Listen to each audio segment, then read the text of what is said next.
Reporter SIT big exclusive. Thiruvananthapuram വട്ടപ്പാറയിലെ മധ്യവയസ്കന്റെ മരണം കൊലപാതകമെന്ന് സംശയം. നിർണായക പോസ്റ്റ്മോർട്ടം റിപ്പോർട്ടിന് ലഭിച്ചു. വട്ടപ്പാറ വേറ്റിനാട് സ്വദേശി അജിത്തിനെ ദീപാവലിയുടെ തലേ ദിവസമാണ് മരിച്ച നിലയിൽ കണ്ടെത്തിയത്. തലക്കേറ്റ അടിയാണ് മരണകാരണമെന്ന് പോസ്റ്റ്മോർട്ടം റിപ്പോർട്ടിൽ പറയുന്നു. മരിക്കുന്നതിന് മുൻപ് അജിത്ത് കോൺഗ്രസിനെതിരെ ഫേസ്ബുക്കിൽ ഒരു പോസ്റ്റ് ഇട്ടിരുന്നു. എന്നാൽ മരണത്തിനു പിന്നാലെ പോസ്റ്റ് ഫേസ്ബുക്കിൽ നിന്ന് കാണാതായി. ആത്മഹത്യ എന്നായിരുന്നു ഭാര്യയും മകനും പോലീസിൽ മൊഴി നൽകിയത്. എന്നാൽ മകൻ ആത്മഹത്യ ചെയ്യില്ലെന്ന് അജിത്തിന്റെ അച്ഛനും അമ്മയും റിപ്പോർട്ടറിനോട് പറയുകയും ചെയ്തു.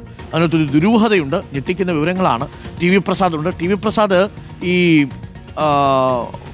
കോൺഗ്രസിനെതിരെ ഒരു FB പോസ്റ്റ് ഇട്ടിട്ടാണ് അജിത്ത് മരിക്കുന്നത്. അപ്പോൾ ആ പോസ്റ്റും പിന്നീട് ആ പോസ്റ്റ് കാണാനില്ല. അജിത്തിന്റെ മരണശേഷം എന്നാണ് നമ്മൾ മനസ്സിലാക്കുന്നത്. ആത്മഹത്യയാണെന്ന് തെളിഞ്ഞിട്ടുണ്ട്. 31 പരിക്കുകൾ ശരീരത്തിലുണ്ടെന്നാണ് മനസ്സിലാക്കുന്നത്. ആത്മഹത്യയെന്ന് എന്തുകൊണ്ടായിരിക്കും പിന്നീട് ഭാര്യയും മകനും മൊഴി കൊടുത്തത്? അജിത്ത് ഇട്ട ഫേസ്ബുക്ക് പോസ്റ്റ് പിന്നെ കാണാതായിരുന്നു. ആ പോസ്റ്റ് പിൻവലിച്ചത് ആരാണ്? ആ ഫേസ്ബുക്ക് പോസ്റ്റും ഈ മരണവും തമ്മിൽ എന്തെങ്കിലും ബന്ധമുണ്ടോ? വളരെ ഞെട്ടിക്കുന്ന വിവരമാണ് TV പ്രസാദ്.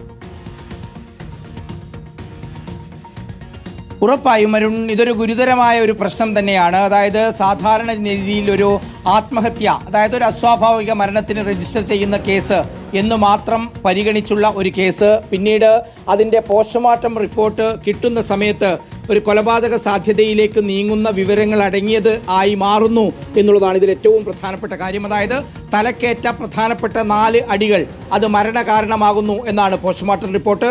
ശരീരത്തിലാകെ 31 മുറിവുകളുണ്ട്. ഉരുണ്ട ഇരുമ്പ് ദണ്ട് പോലെയുള്ള വടികളോ അതല്ലെങ്കിൽ ഉരുണ്ട മരം കൊണ്ടുള്ള വടികളോ ഉപയോഗിച്ചുള്ള ആഴത്തിലുള്ള, അതായത് ശരീരത്തിൽ വലിയ തോതിലുള്ള പരിക്കേൽക്കുന്ന മുറിവുകളാണ് ഉണ്ടായിട്ടുള്ളത് എന്നാണ് പോസ്റ്റ്മോർട്ടം റിപ്പോർട്ടിൽ വിശദീകരിക്കുന്നത്. പക്ഷേ ഈ കഴിഞ്ഞ 2 മാസം, ഞാൻ നേരത്തെ പറഞ്ഞതുപോലെ ദീപാവലി ദിവസം രാവിലെയാണ് മൃതദേഹം കണ്ടെത്തുന്നതിന്റെ തലേ ദിവസമാണ് ഈ സംഭവമെല്ലാം നടക്കുന്നത്.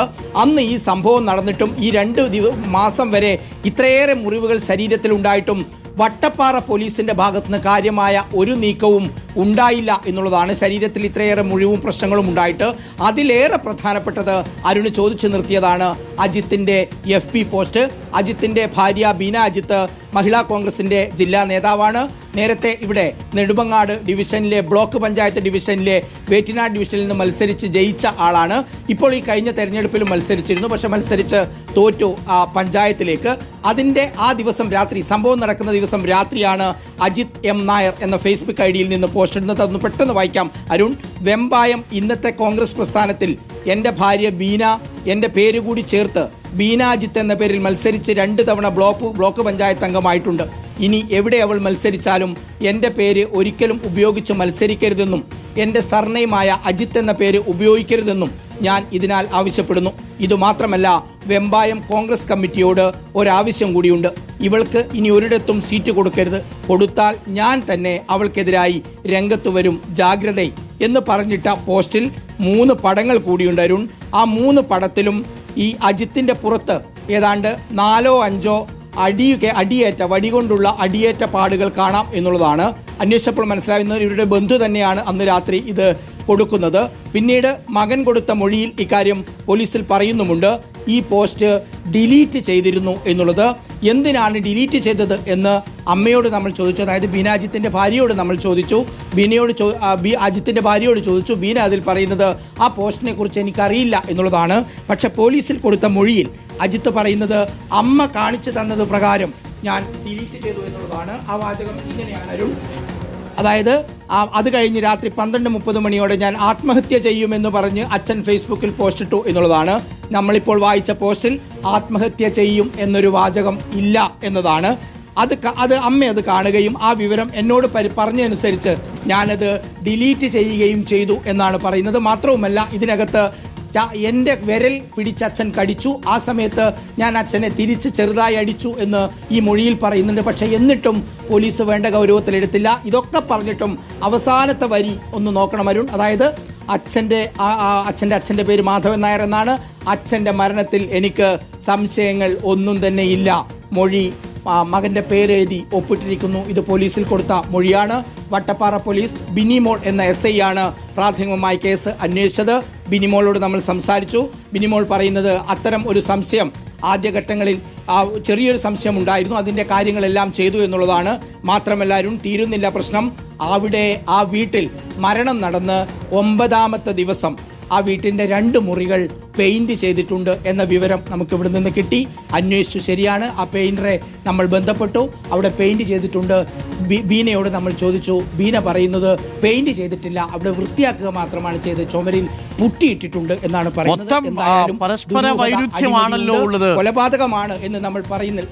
അതെ അതെ അജിത്തെ, അത് വളരെ വൈരുദ്ധ്യങ്ങൾ നിറഞ്ഞതാണ്. അതിനകത്ത് നിറയെ സംശയങ്ങളുണ്ട്. എന്തിനാ ആ റൂം പെയിന്റ് ചെയ്തു, എന്തിന് ഈ മകൻ കള്ളം പറഞ്ഞു, ഈ പരിക്കുകൾ പറ്റി എന്നുള്ള കാര്യം എന്തിനു മറച്ചുവെച്ചു, ഇത്തരം കാര്യങ്ങളൊക്കെ വളരെ പ്രധാനപ്പെട്ടതാണ്. ഈ ഫേസ്ബുക്ക് പോസ്റ്റ് ഡിലീറ്റ് ചെയ്തതടക്കം അതിലേക്കൊക്കെ അന്വേഷണം പോകണം. പോലീസ് ഇത്തരം കാര്യങ്ങൾ കിട്ടില്ല, ഇങ്ങനെയല്ലല്ലോ പ്രതികരിക്കേണ്ടത്. രക്ഷിതാക്കളും ഇപ്പോൾ ശക്തമായ അന്വേഷണം വേണമെന്ന് തന്നെയാണ് പറയുന്നത്, അല്ലേ? ഇവർ തമ്മിൽ മറ്റെന്തെങ്കിലും വൈരാഗ്യമോ പിണക്കമോ എന്തെങ്കിലും ഉണ്ടായിരുന്നു ആവശ്യപ്പെടുന്നവരും നമ്മൾ ബീനയോട് വിശദമായി സംസാരിച്ചിരുന്നു. അരുൺ, ഏതാണ്ട് 20 മിനിറ്റോളം നീണ്ട ശബ്ദ സംഭാഷണമാണ് നമ്മുടെ കയ്യിലുള്ളത്. അത് മുഴുവൻ കേൾപ്പിക്കാനുള്ള സൗകര്യം കൊണ്ടാണ് നമ്മൾ കേൾപ്പിക്കാത്തത്. അതിൻ്റെ ഏതെങ്കിലും ഭാഗം വേണമെങ്കിൽ നമുക്ക് കേൾപ്പിക്കുകയും ചെയ്യാം.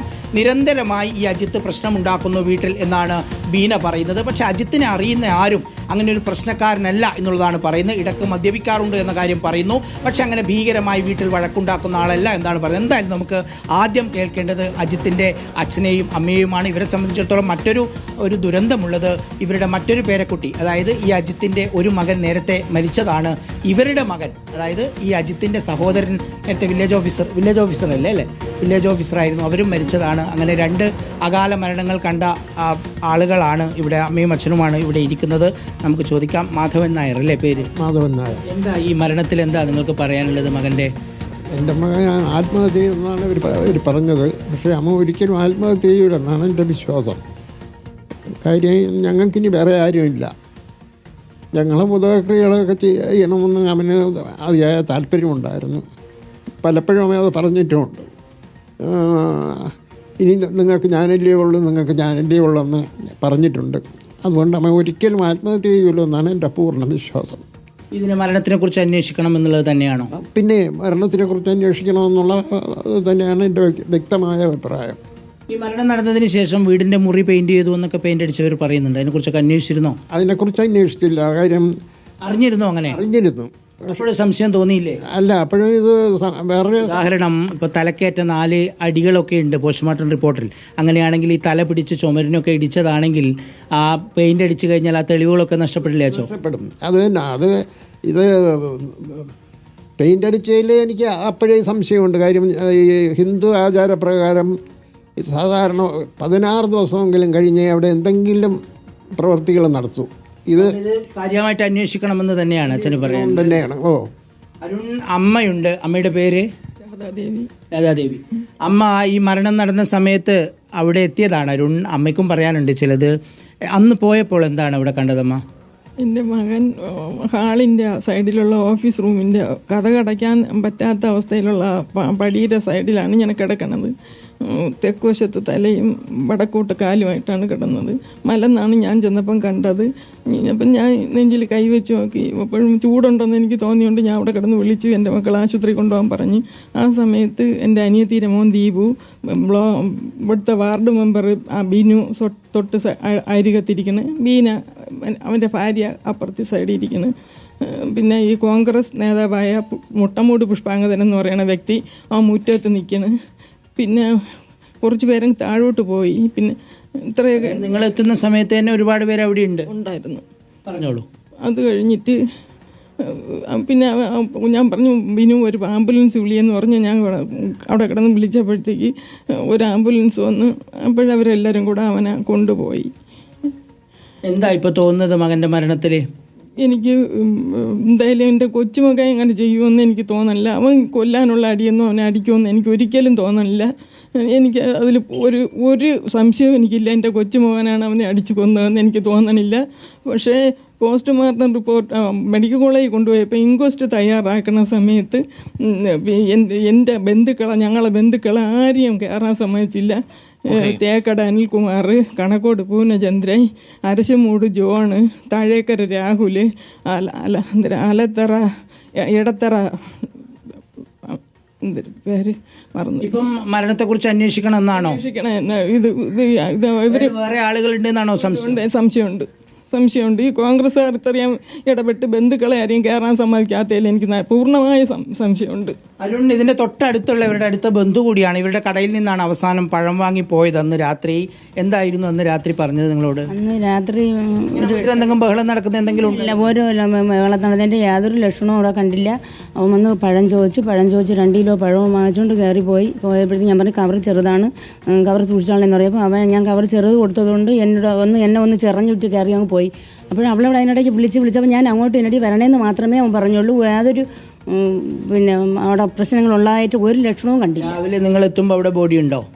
അവിടെ കണ്ട് ഞാൻ എത്തുമ്പോൾ എൻ്റെ വീട്ടിൽ നിന്ന് എത്തുമ്പോൾ അപ്പോൾ നമ്മളെ ബന്ധുക്കളെ ആരും അറിയിച്ചില്ല. ഞാനും എത്തിയപ്പോൾ തന്നെ ആംബുലൻസിൽ കൊണ്ടുപോയതായിട്ട് ഞാൻ അറിഞ്ഞു.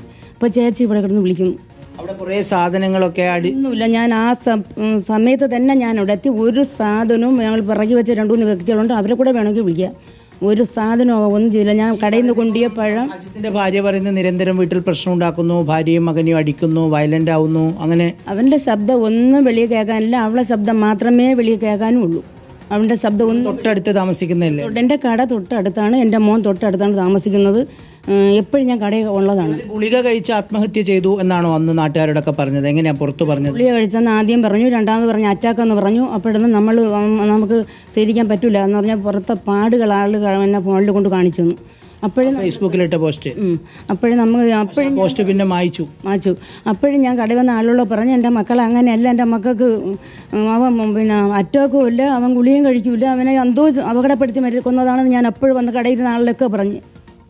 അപ്പോഴെനിക്ക് സംശയം ഉണ്ടായിരുന്നു. അപ്പം പോസ്റ്റ്മോർട്ടം റിപ്പോർട്ട് വന്ന് ഇൻക്വസ്റ്റ് വന്നപ്പോഴാണ് പരിപൂർണമായിട്ടും നമുക്കറിയാം ഇതിന് ഒരു അന്വേഷണം വേണം എന്ന് നമ്മൾ ഇതിനെ മുൻകൈ എടുത്ത് പറഞ്ഞത്. നമുക്ക് തോന്നുന്ന സംശയം എന്താ?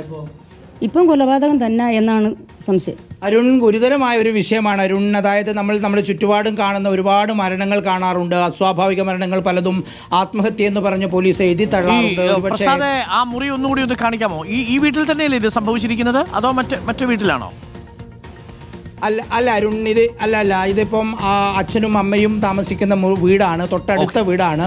ഇന്ന് രാവിലെയാണ് നമ്മൾ ഈ വിഷയം പോലീസ് സ്റ്റേഷനിൽ വിളിച്ച് അന്വേഷിക്കുന്നത്. അപ്പോൾ തന്നെ പോലീസ് അവിടെ എത്തിയിട്ടുമുണ്ട്. നമുക്കൊരു 5 മിനിറ്റിനകം ആ വീട്ടിലെത്തിയിട്ട് അവിടുത്തെ കാര്യങ്ങൾ കൂടി ഒന്ന് കാണിച്ചു തരാം. Thank you T V Prasad. വളരെ ഗുരുതരമായ വിഷയമാണ്. വട്ടപ്പാറ സ്വദേശിയുടെ മരണം കൊലപാതകമാണ് എന്നുള്ളതാണ് രക്ഷിതാക്കൾ പറയുന്നത്. എന്നാൽ ഭാര്യയും മകനും പറയുന്നത് അത് ആത്മഹത്യയാണ് എന്നാണ്. പക്ഷേ ശരീരത്തിൽ 31 പാടുകളുണ്ട്. മരണകാരണം പോസ്റ്റ്മോർട്ടം റിപ്പോർട്ടിൽ പറയുന്നത് പുറകിലേറ്റ അടിയാണ് എന്നുള്ളതാണ്. അപ്പോൾ തലയ്ക്ക് അടിയേറ്റതാണോ അടിയേറ്റ് വീണതാണോ എന്നുള്ളതാണ്. എന്തായാലും ആദ്യഘട്ടത്തിൽ പോലീസ് ഇത് കൊലപാതകമെന്ന് കണ്ടെത്തിയിരുന്നില്ല എന്നും ടി വി പ്രസാദ് റിപ്പോർട്ട് ചെയ്യുന്നു. ഇപ്പോൾ നമ്മുടെ വാർത്തയെ തുടർന്ന് പോലീസ് അവിടെ എത്തിയിട്ടുണ്ട്, കൂടുതൽ അന്വേഷണം നടത്തുകയാണ്. അല്പസമയത്തിനുള്ളിൽ അതിന് നിർണായകമായ കാര്യങ്ങളുണ്ട്. അതിലേറ്റവും പ്രധാനപ്പെട്ടത് കോൺഗ്രസിനെതിരെ ഒരു ഫേസ്ബുക്ക് പോസ്റ്റ് കൂടി ഇയാൾ മരിക്കുന്നതിന് മുൻപ് ഇട്ടിരുന്നു. പിന്നീട് ആ ഫേസ്ബുക്ക് പോസ്റ്റ് അപ്രത്യക്ഷമാവുന്നതും നമ്മൾ കണ്ടു. ഇതൊക്കെ ദുരൂഹത വർദ്ധിപ്പിക്കുന്നുണ്ടെന്നുള്ളതാണ്. എന്തായാലും പുറത്തുവരട്ടെ എന്താണ് വാസ്തവം എന്നുള്ളത്.